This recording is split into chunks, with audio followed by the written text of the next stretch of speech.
어떤 상황이냐면요. 한번 제가 일목요연하게 정리를 해볼게요. 하이닉스가 작년 9월인가요? 임단협을 체결하면서 그동안 성과급의 100%까지만 준다라고 하는 한계, 뚜껑, 캡이 있었어요. 그거 한 개 없애버려! 그 다음에 회사의 영업이익에서 뭐 10%를 성과급 재원으로 뺀다. 요 두 개를 작년에 하이닉스가 합의를 했어요. 그 합의 소식을 들은 그 합의에 따라서 올해 예상입니다. 이 정도 영업이익을 하이닉스가 낸다라고 쭉 계산을 해보면 하이닉스 직원들은 대충 6억에서 8억 정도 성과급을 받을 수 있다라는 계산이 나와요. 오케이, 거기까지.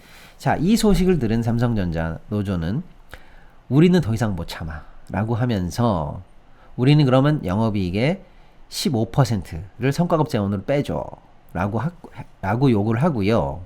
우리도 성과급 플러스 성과급이 본봉 곱하기 50%라는 한계가 있는데 그것도 우리 철폐해줘.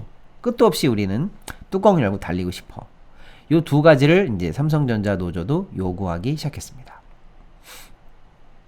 노사가 협상을 했는데 안 되죠? 예, 안 됩니다. 근데 어떤 분들은 그런 말씀 하실 수도 있어요. 삼성전자 사측에서 돈을 아끼려고 성과급을 안 줄게. 무슨 그래서 만약에 노조 측의 요구대로 만약에 성과급을 계산하면 하이닉스는 아까 인당 6에서 8억이라고 했잖아요. 대충 노조 측의 요구대로 계산을 해보면 대충 한 5억에서 6억 정도가 나와요. 예. 아무튼 이게 노조는 어쨌거나 5억, 6억을 받겠다는 거죠. 성과급으로. 그죠? 예. 자, 그런데 이제 삼성 사측에서 그러면 아니야! 1억밖에 못 줄 거야! 이렇게 돈을 잡고 1억이냐 5억이냐 또는 2억이냐 5억이냐 뭐 3억이냐 6억이냐 이 갭을 조정하는 협상에 있었느냐 라고 보면 그건 아니에요. 뭐냐?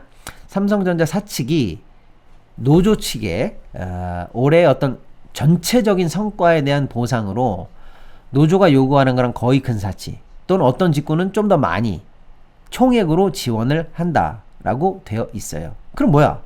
5억이냐 6억이냐 그러니까 5억이냐 뭐 2억이냐 이 싸움이 아니었어? 예, 그거 싸움이 아니에요. 이미 사측이 주기로 한 게 거의 근사치이거나 조금 더 많아요. 그래? 그럼 왜 안 되는 거야? 왜 타결 안 되는 거야? 돈 준다는데. 예. 노조의 요구사항을 다시 한번 정리해보면 금액 얼마 이게 아니고 무조건 영업이익의 15%라는 기준을 이번에 제도화하고 명시적으로 명문화하고 문서로 남겨서 임단협으로 해내겠다는 거예요. 이번에 받는 총액이 5억이냐 4억이냐 10억이냐 이게 아니고 기준을 확립하겠다라는 게 노조의 핵심이에요. 그래서 지금 노사 간에 금액 기준으로 싸우고 있는 게 아니다라고 보시면 일단 됩니다. 자, 그 상황에서 합의가 안 됐죠. 노사 양측의 사적 자치의 공간에서는 합의가 안 됐어요. 그리고 삼성전자 노조는 당장이라도 파업할 수 있는 준비 태세를 갖췄습니다. 불법 파업이 아니에요. 노동법이 정한 여러 가지 절차를 다 거쳤습니다. 그래서 당장 내일이라도 파업은 할 수 있는 거고 해도 합법 파업이에요. 오케이. 아무튼 간에 사적 자치의 공간 속에서 합의가 안 됐고 노조는 파업 준비 태세가 다 돼 있고 하다 보니 이제 양측에게만 맡겨서는 안 되는 상황에 이르렀죠. 그래서 정부가 불렀어요. 야, 들어와. 둘 다 들어와. 내가 심판 봐줄게. 라고 하는 절차를 가진 겁니다. 이게 양측의 각자 협상이 끝난 후에 안 됐을 때 들어간다는 의미에서 이름이 사후 조정이라는 절차입니다. 그래서 정부가 들어와 둘 다 일로 와봐. 니네 왜 이렇게 합의를 못해? 이거 어때? 라고 하면서 조정을 했는데 1차 그리고 어제까지 2차 회의 끝에 최종적으로 사후 조정도 현재 기준으로 결렬됐다. 이렇게 보시면 되겠습니다. 그럼 앞으로 어떻게 될까요? 노조는 예고한 대로 21일부터 파업에 들어간다는 일단 입장입니다. 입장이에요. 정부는요. 일단은 사후 조정을 2번 했지만 회의를 2번 했지만 사후 조정이라는 게 횟수나 기한에 제한은 없어요. 그러니까 여전히 노사 양측만 원한다면 바로 조정 업무에 들어가겠다라고 일단 열린 자세를 보여내고 있고요. 네. 사측도 뭐 대화는 하되 파업은 막자 뭐 이런 입장인 것 같은데, 자, 그런 상황이다 보니까 오늘 사후 조정까지 끝났는데 딜이 안 걸렸으니까 이러다가 진짜 지금 13일이니까요. 한 일주일 정도 지나고 나면 정말로 파업에 들어가는 거 아닌가라는 걱정이 커지고 있는 상황입니다. 법적으로만 설명해 드리면, 만약에 진짜 파업을 하면 어떻게 될까요? 하면 물론 파업하기 전에 하나의 5월 21일에 법원의 판결이 나올 예정이 게 하나 있어요. 뭐냐면 삼성전자 사측에서 판사님, 저 노조가 위법하게 쟁의하면 안 되는 걸로 가처분 좀 신청해 주십시오 라고 신청을 냈고, 5월 21일 새벽에 법원의 결정이 나올 예정입니다. 근데 많은 분들이 이제 오해하세요. 그럼 판사가 여기서 사측의 말이 맞아, 내가 가처분, 쟁의행위 금지 가처분 내려줄게, 그러면 파업 못하는 건가? 그건 아니에요. 그럼 뭔데? 예, 합법적 테두리 내에서의 파업은 그냥 하는 거예요. 그럼 법원이 판결할 수 있는 건 뭐냐면, 위법사항은 절대 해서는 안 된다는 걸 벌어지고 나서 나중에 손해배상 청구하는 게 아니라 벌어지기 전부터 해놓겠다는 거예요. 삼성전자 노조가 그렇게 할 거라는 뜻은 아니지만, 예를 들어서 노조가 파업을 하다 보면 뭐 회사에 뭐 시설물을 훼손할 수도 있고 문을 걸어 잠그고 막 뭐 아무튼 우리 예전에 좀 그런 어떤 과격한 어떤 그 노조의 쟁의 행위도 본 적이 있잖아요. 그래서 삼성전자가 미리 해놓은 건 뭐냐면, 위법한 쟁의는 애저녁에 막아주십시오라는 가처분을 한다는 거예요. 그래서 만약에 법원에서 맞아, 네 말이 맞아, 너의 가처분 인용하겠어 라고 하면 바로 이제 노조에게 전달이 되는 거죠. 뭐 예를 들면입니다, 여러분. 뭐 문을 잠그지 마라, 웨이퍼 쌓아놓는 거 그거 뭐 재고, 그거 그냥 막 두드러 패지 마라, 뭐 예를 들면 이런 거죠. 예, 그런 거는 하지 마라 이렇게 딱딱 정해주지만, 파업 그 자체를 못하게 하는 판결은 아니에요. 어쨌거나 5월 21일에 법원 판결이 하나 남아있고, 그것을 제외하고는 지금 법적으로 남은 게 없어요.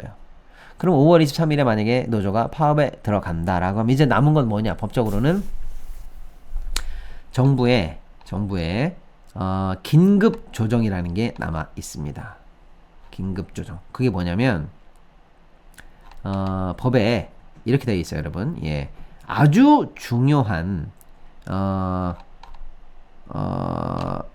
공익 사업이거나 국민 경제에 현저한 위험을 일으키는 경우에는 정부가 긴급히 들어갈 수 있다. 이게 이제 마지막 남은 카드가 법적으로 하나 있습니다. 그건 뭐냐면, 예를 들어서 여러분, 뭐 원자력 발전 노조가 막 예를 들면 겁니다. 막 파업을 하고 철도를 전국적으로 아예 0으로 만들어서 멈추게 한다라든지, 수도 그래서 물을 다 끊어버리는 파업을 한다. 이러면 공익 사업에 해당되는 일들이잖아요, 그죠? 예, 이런 것들이 만약에 정말로 위험하다 싶으면 정부가 이거는 공익 사업이니까 우리가 개입한다, 이렇게 개입할 여지가 법에 있어요.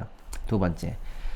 근데 이제 삼성전자가 반도체 만드는 게 엄밀하게 말하면 공익 사업이에요? 그건 아니잖아요. 그러니까 이 조항으로 정부의 긴급 조정권이 발동될 일은 없어요. 그럼 두 번째 요건이겠죠. 국민 경제에 현저한 위협이 될 때 정부가 긴급 조정을 할 수가 있는데, 지금까지 정부가 이 긴급 조정은 뭐냐면, 이미 파업이 들어간 사람을 멈추게 하는 거거든요. 야, 파업하지 마 라고 딱 선언해버려요. 그리고 지금부터 아무도 파업하지 마! 그럼 그때서부터 불법 파업이 되는 거예요. 그리고 파업을 중지시키고 다들 모여봐. 그리고 이제 30일간 파업 멈춘 상황에서 니네 모여봐. 왜 합의를 못하는 거야? 라고 정부가 다시 한번 조정 절차를 갖게 되고, 양측이 이제 조정이 합의하면 조정대로 효과가 나는 건데, 조정이 합의를 안 해. 그럼 어떻게 돼요? 그냥 정부가 조정한 대로 그냥 합의가 돼버려요, 강제로. 그러니까 사실상 긴급 조정이 들어가면 파업이 그냥 쭉 멈추는, 그리고 올해는 파업을 못하는, 올해 임단협이 끝난 거나 마찬가지니까요. 그런 절차가 하나 남아있는데, 아까 말씀드린 것처럼 공익사업이 아니기 때문에 국민경제의 현저한 위험을 근거로 정부가 개입할 수밖에 없는데, 살짝 문제가 되죠. 삼성이 파업하는 게 국민경제에 현저한 위협을 주는 거냐 아니냐에 대한 법적 쟁송의 다툼은 있습니다. 사기업이 파업을 하는데 내가 무슨 국민경제에 해를 줘. 그리고 막말로 해서 파업 뭐 한 20일 했다고 쳐. 회사가 뭐 한 10조, 20조, 30조 손해났다고 쳐. 회사가 손해나는 거지 국민경제가 뭔 손해야. 이러고 반론이 제기될 여지가 있긴 있습니다. 하지만 정부가 긴급 조정권을 발동할 여지도 있고요. 자, 그리고 한 발 더 나아가서 지금까지 긴급 조정권이 발동된 건 총 4번밖에 없는데요. 왜냐면 노조의 파업권도 헌법이 보장한 신성한 권리거든요. 그러니까 그걸 함부로 근거 없이 제한할 수는 없어요. 그래서 지금까지 총 4번밖에 발동이 안 됐는데 그중 3번이 다 운송 항공 문제예요. 그야말로 국민 경제가 마비되니까 정부가 개입을 했어요. 자, 그래서 굉장히 아주 극히 이례적으로 개입되는 조항이고 실제로 지금 21년째 한 번도 발동된 적이 없어요. 그러다 보니까 진보적이면서 민주적이면서 또 약자의 권리라든지 소수자의 권리라든지 또 법에 지켜진 권리 같은 걸 잘 보장한다라는 걸 기치로 내세운 우리 이재명 정부가 과연 긴급조정권을 발동하겠느냐라고 봤을 때 쉽지 않다라는 거예요. 그럼 뭐야? 만약에 노조가 파업을 일주일간 안에 추가 협상을 했는데도 안 돼서 들어간다라고 하면 정부가 긴급조정권을 행사하는데 약간의 법적인 어떤 약간의 애매함과 또 정치적 부담이 있기 때문에 만약 그것까지 안 한다면 이거 진짜 파업이 가시권으로 들어오는 거 아닌가라고 하는 게 지금 남아있는 근본적인 이제 의문점, 퀘스천, 요게 되겠습니다. 자, 제가 뭐 사측이 옳다, 노측이 옳다 이런 얘기를 오늘 하려고 하는 게 아니고요. 이제 오늘은 경제방송이니까 좀 다른 측면에서 한번 봐볼게요. 과연 이 파업이 우리 시장에게 미치는 영향은 그럼 어떨까? 일단은요, 다양한 의견이 좀 있습니다. 삼성전자에게 일단은 손해가 가요. 하루에 수억 원씩, 초당 수억인가? 손해가 나요. 분당인가? 아무튼, 까먹었어요. 아무튼, 시간당 수억인가 손해가 나서, 십몇일 파업하고 나면 30조 이상 손실이 날 수 있다라는 게 있습니다. 일단 알아만 두자고요. 삼성전자 주주분들은 짜증이 나는 일이겠죠. 그리고 삼성전자의 물건을 받아야 되는 사람들도 짜증이 나는 거긴 합니다만은 노조의 파업권을 보장하는 이유는 그걸 통해서 힘을 가지라는 거예요. 힘이 뭔데요?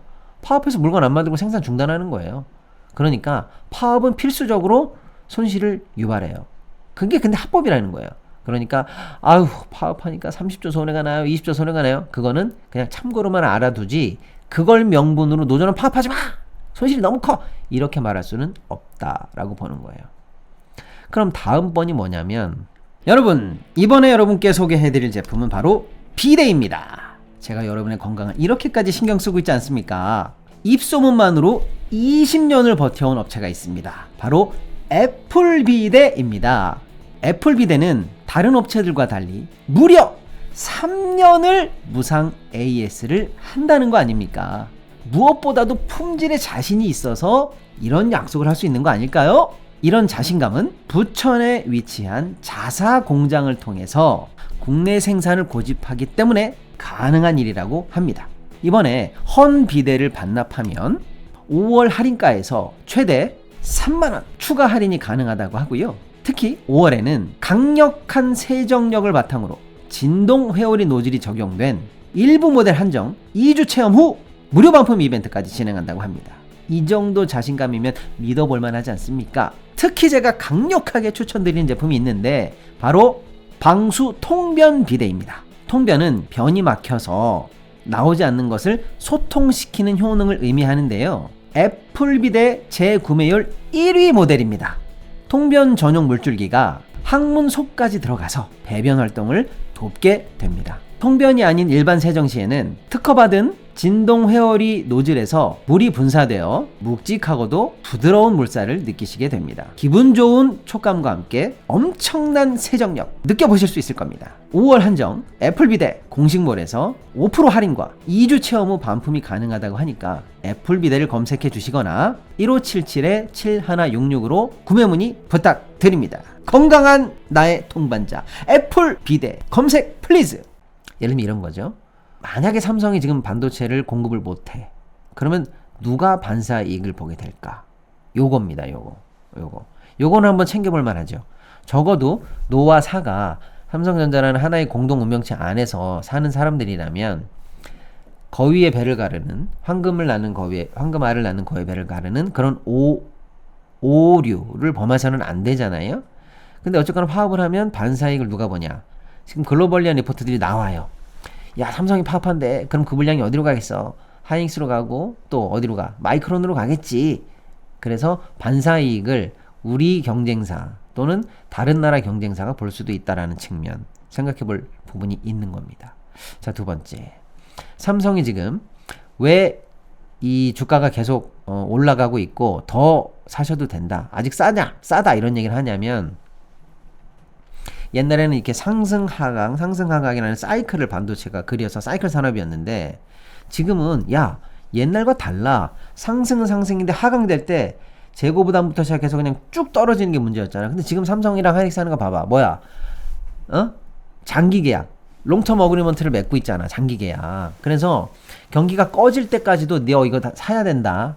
매수자한테. 그리고 너 안 살 수도 있으니까 성금 미리 내라. 이거를 지금 다 체결하고 있잖아. 그러니까 상방으로는 열려 있고 하방이 막혀 있는데 뭔 사이클을 걱정해. 그러니까 지금 싸니까 삼성전자 더 사. 이렇게 얘기를 했거든요. 자, 그런데 롱텀 어그리먼트를 맺어준 매수자한테 미안합니다. 너는 성금을 냈지만 나는 파업 때문에 생산을 못해서 물건을 못 줘요. 이렇게 얘기하면 어떻게 될까요? 걔네들이 롱텀을 해주는 이유가 없겠죠. 안정적으로 물량을 확보하기 위해서 성금도 내고 웃돈도 얹어주고 잘 기다려주는 건데 기다리면 뭐예요? 물건이 안 오는데 에이 그러면 앞으로 난 너하고는 장기 계약을 못해 라고 하는 이 공급망 체인에 있어서의 레퓨테이션, 신뢰 이 문제를 건드리게 된다는 게 조금 뼈아픈 부분일 수 있다라는 겁니다. 자, 한편으로 또 경제적인 측면만 지금 얘기하는 거예요. 삼성전자가 그동안 뭐 언제는 장사 잘 못하기만 했냐? 잘한 때도 있었지. 맞아요. 세계 1등 한 적도 많고 뭐 좋습니다. 그런데 그때마다 왜 우리는 주가를 지금처럼 제값을 안 쳐줬냐면 코리아 디스카운트 때문이요. 니네가 그거 하면 뭐 반도체니 뭐 핸드폰이 잘 만들어서 팔면 뭐하냐? 맨날 뒷돈을 빼먹어. 배당도 안 줘. 아유 지긋지긋해. 한국 기업 안 돼! 라고 해서 쉽게 말하면 할인율을 두드러 맞은 거예요. 우리나라에 있는 모든 기업들은. 삼성 마찬가지고요. 그런데 지금은 주식시장 정상화를 위해서 정부와 여당과 또 기업들과 우리 투자자들 다 지금 노력하고 있잖아요. 그래서 하나씩 코리아 디스카운트가 걷어지고 있는 중이잖아요. 중.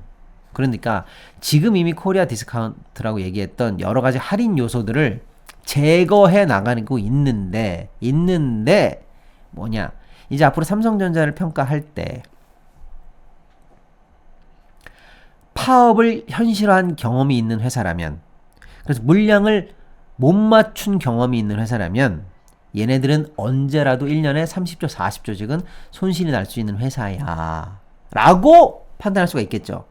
맞아요. 그러니까 뭐냐, 할인돼 왔던 디스카운트 팩터들을 하나씩 없애는 중인데 기존에 없었던 이제 노조 파업을 대비한 디스카운트 요소라는 게 하나 새로 생긴다는 거예요. 앞으로는 삼성을 평가할 때 그럴 거 아닙니까? 올해 임단협이 있으니까 아직은 투자하기 이름. 임단협 체결된 게 아니니까 리스크가 상존함. 이번에 임단협이 길어지면 손실률이 기하급수적으로 올라갈 수 있으니까 이만큼 목표가를 디스카운트함. 이제 이런 일이 일어나겠죠. 앞으로 진짜 파업이 현실화되면. 경험치로 보여줬으니까. 즉 아주 뼈아픈 주가가 잘 되고 더 올라가야 되는데 아주 뼈아픈 또 하나의 할인 요소를 만들어낸다는 거예요. 요거는 두고두고 후과가 길고 오래 남을 수 있어 보여요. 이런 문제들이 이제 경제적으로 중요한 문제로 남아 있습니다. 자, 이 정도 얘기하면 이제 여러분들께서는 노조 좀 너무하다 이런 생각 하실 수도 있잖아요. 또 그러실까봐 또 노조 편도 좀 들어드려야죠. 근데 노조는 왜 그렇게 생각하는 거야? 왜 이렇게 거시기한겨? 라고 하면 사실은 노조도 사연은 있어요. 뭐냐? 적자였을 때 얼마나 많은 세월을 우리가 성과급 한 푼 못 받고, 옛날엔 그래도 삼성 성과급 그러면 모든 사람들이 화제가 됐잖아요. 이번에 제가 얼마 받았대? 내 친구 삼성 다니는데 성과급만으로 얼마 받았대? 막 하면서 우리가 부러움을 사면서 삼성 다니는 낙이 그거였는데, 한동안 성과급 얼마 받았나는 고사하고 빵원으로 살았고요. 그 험난한 세월을 군말 없이 버텨주지 않았느냐. 우리가 노동자들께서 이렇게 경기 좋을 때 그 보상 받아야 되는 거 아니니? 당연히 여기 합리적인 얘기입니다. 자, 두 번째. 삼성 직원과 임원의 임금 격차를 보자. 임금 격차. 직원과 임원. 이게 하이닉스보다도 몇 배가 더 크고요. 다른 여타 기업들보다도 굉장히 높다. 그러니까 노조가 소위 말하는 인건비 더 달라고 하는 게 임원들의 가져가는 거에 비하면 크지가 않다는 거예요. 소위 말하는 임원들은 막 어마어마한 성과급과 이 연봉을 받아가면서 아니 예? 오히려 직원 딴에서 더 많이도 아니지 조금 더 받아가겠다는데 임원 니네들이 마치 우리를 이기적인 사람으로 몰아? 니네들은 그러면 희생했니? 니네들은 연봉 반납해봤어? 이런 거죠. 충분히 이해가 돼요. 그리고 그동안 성과급 체계가 너무 불투명했었습니다. 삼성은 뭐 약간 인사평가 이런 게 창출한 부가가치를 계산해서 성과급을 준다라고 해서 EVA 시스템을 두고 있는데 내가 내 성과급을 몰라. 열심히 했다고 생각했는데 기여가 없었네. 빵원. 예를 들어서 HBM 같은 걸 힘들게 고생해서 만들어냈으면 성공했다. 기술개발 성공했다라고 상을 줘야 되는데 시장에서 조금 덜 팔린다 이거. 예를 들면요. 그러면 뭐 내 성과는 네가 만든 부가가치가 없으니까 꽝. 아니 지금까지 연구개발하면서 해냈잖아. 어려운 거 만들어냈잖아. 그럼 인정이 돼야 되는데 뭐 예를 든 겁니다 여러분. 쉽게 설명드리는 거. 그거 아직 안 팔렸으니까 꽝. 뭐 이런 식이에요. 그러면 나 고생한 게 뭐가 되냐. 이런 식으로 삼성에 헌신을 했던 노조원들, 노동자분들께서는 사실상 그동안 많은 배신감, 많은 희생을 했다라는 게 감정에 쌓여 있어요. 정당합니다. 그런 분노라면 좀 이상하죠. 그런 섭섭함, 이번에 보상받을 수 있어야 한다라는 그런 어떤 심정, 이해가 되기는 돼요. 자, 그런데 거기까지는 이해가 되는데 그럼 너 왜 노조 편만 드냐 또 저한테 그럴 거 아니에요? 그건 아니고 거기까지는 또 이해가 되는데 한 발 더 나아가 보면 정부, 대통령, 정책실장 또는 뭐 장관 그 다음에 학계나 시민단체에서도 조금 얘기하는 게 뭐냐면 그래 정말 열심히 일하는 우수 인재 노동자들이 열심히 해서 오늘의 삼성의 성과를 만들어낸 거 맞아. 그런데 그대들만의 노력인가? 아닐 수도 있잖아요. 손실을 감당하고도 투자해준 손실의 위험을 안고도 투자해준 주주나 투자자들이 있는 거고 또 어마어마한 세제 혜택을 주고 있는 전 국민의 노력도 있는 거예요. 반도체 특례 이런 거 투자세 공제 이런 거 많습니다. 그 다음에 삼성이 공장만 한다 그러면 도로도 깔아줘. 예를 들어서 뭐 그런 어떤 전기 전선 뭐 용수 이런 것도 해줘라고 하는 인프라도 조성해주는 사실 국가적 노력도 있는 거예요. 그 모든 게 사실 합쳐진 게 성과인데 그걸 달라는 게 아니고 그런데 내가 오직 이번에 성과금만 받으면 되고 국가 모르겠고 사회 모르겠고 심지어 반도체 만드는 DS 부분 이거 하거든요. 여기 말고 가전 부분이나 파운더리 부분 이쪽 직원들 난 모르겠어 니네들은 뭐 라고 해서 오직 반도체 노조원들 중심으로 해서 그들의 성과금만을 현재 아젠다라고 하고 있는 것은 지금까지 쌓아왔던 감정선과 이런 것들은 이해한다 하더라도 기본적으로 노조가 다양한 시선, 공익적 마인드, 연대 의식을 가져야 되는데 같은 노조끼리인데도 아예 다른 부서는 몰라 라고 하면서 지금 대규모 탈퇴가 나올 정도니 이거 연대 의식을 망각한 행보 아니야. 우리 사회 또는 그 회사 내에서 같은 배에 타고 있다는 연대 의식은 하나도 없는겨? 라고 하는 안 좋은 여론은 또한 생기고 있는 것이 현실인 것 같습니다. 자, 할 얘기가 너무 많은데 시간이 너무 많이 갔어요. 이거 얘기하면 끝도 없어요. 자, 그래서 자, 결론은 뭐냐? 일단 정부가 파업은 절대 안 된다 라는 얘기를 장관이 하기 시작했습니다. 다소 그 다음 스텝으로 정부가 뭐 할지를 예고하는 듯한 느낌이에요. 어쩌면 maybe 긴급 조정도 검토하고 있는지도 모르겠어요. 아닙니다만, 아직도 아니라고는 얘기합니다만. 그러니까, 안 된다 얘기하고 있는 거잖아요. 예. 자, 아무튼 정부가 그런 정도로 얘기를 하고 있고, 다양한 사회에서 의견이 지금 쏟아지고 있는데, 한 발씩 양보하면서 파업만은 막아보자라는 게 중론인 것 같아요. 예. 예를 들어서 노조도, 총액으로 요구하는 안을 사측이 어느 정도 지원으로는 한다라고 하는 거잖아요. 그러니까, 그 정도는 예를 들면 저 생각에 억셉트를 하고, 사측도 EVA 시스템인가 뭔가 이거 내 성과도 모르는 거는 좀 바꿔주고. 그리고 성과의 기준을 그 대신 영업이익의 몇 프로로 딱 못 박는 게 부담스럽다면 그건 노조가 조금 유연한 모습을 좀 보여주고 총액을 양보 안 받으면 되잖아요. 실리를 취하되 제도화에 대한 부담은 조금 열어주고 예. 뭐 이런 식으로 상생을 생각하면서 지혜롭게 합의가 되면 좋겠다라는 말씀을 좀 드려보고요. 아직 파업을 예고한 날짜까지 일주일여가 남아있기 때문에 그 안에 각자 조금씩 양보하면서 지혜롭게 타결되길 바라겠습니다. 한편으로 이 삼성전자의 파업 문제가 지금 또 다른 우리 사회에 굉장히 중요한 메시지를 결정할 것 같아요. 삼성이 이 얘기를 한 순간 현대차도 나도 영업이익의 30% 줘. 또 카카오도 나도 영업이익의 15% 줘. LG U+도 나도 영업이익의 몇 프로 줘. 삼성 바이오로직스도 나도 영업이익의 몇 프로 줘.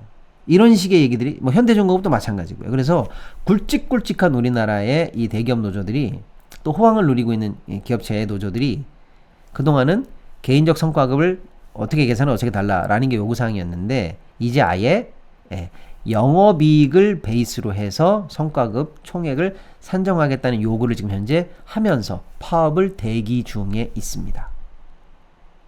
그래서 어쩌면 삼성전자 문제가 그들만의 문제가 아니게 된 것이 하나의 사례가 되고 기준이 될 가능성이 있어요. 그런데 영업이익을 주면 되는 거 아니야? 줄 수 있는 회사들은? 하이닉스처럼? 그래도 되죠. 알아서 합니다. 사적 공간에서는. 그런데 글로벌리하게 쭉 보니까 영업이익을 베이스로 해서 주는 최첨단 기업은 없는 것 같아요. 없는 것 같아요. 예. 근데 우리만 이렇게 표준화가 되면 이게 미칠 영향은 어떨까 한번 생각도 해볼 여지가 있는 거죠. 그래서 다양한 의미가 내포되어 있기 때문에 어쨌거나 이번에 굉장히 지혜롭게 해결이 잘 됐기를 바라봅니다. 자, 나의 보험 가입 상태를 믿을 수 있는 정직한 보험 전문가가 객관적으로 체크해서 공정한 평가와 합리적 대안을 제시하는 마이보험 체크를 소개합니다. 이미 가입된 보험이 적합한지 체크해서 꼭 필요한 보험 계약들은 잘 유지하시라고 말씀을 드리고 불필요한 보험이나 부족한 부분은 고객의 현재 상황에 맞게 보장 분석을 도와드립니다. 가입 보장은 크고 폭넓게, 보험료는 저렴하게 최적의 보험 상품을 추천! 마이보험 체크는 35개 손해보험, 생명보험 회사를 취급 판매하고 있기 때문에 한 회사만 추천드리지 않습니다. 고객에게 가장 필요하고 합리적인 상품을 제안하고 있습니다. 무엇보다도 양심적인 보험 전문가가 정확한 분석을 통해서 고객의 상황에 맞게 맞춤형 리모델링 해 드립니다. 홈페이지 한글로 마이보험체크.com 또는 카카오톡에서 마이보험체크로 채널 추가 또는 대표전화 1800-7917입니다. 지금 마이보험체크를 사칭하는 회사들이 엄청 많다고 합니다. 주황색 요 손마크, 요 주황색 손마크를 꼭 확인하시고요. 1800-7917 요 대표번호가 맞는지 꼭 확인하시기 바랍니다. 보험은 마이보험체크!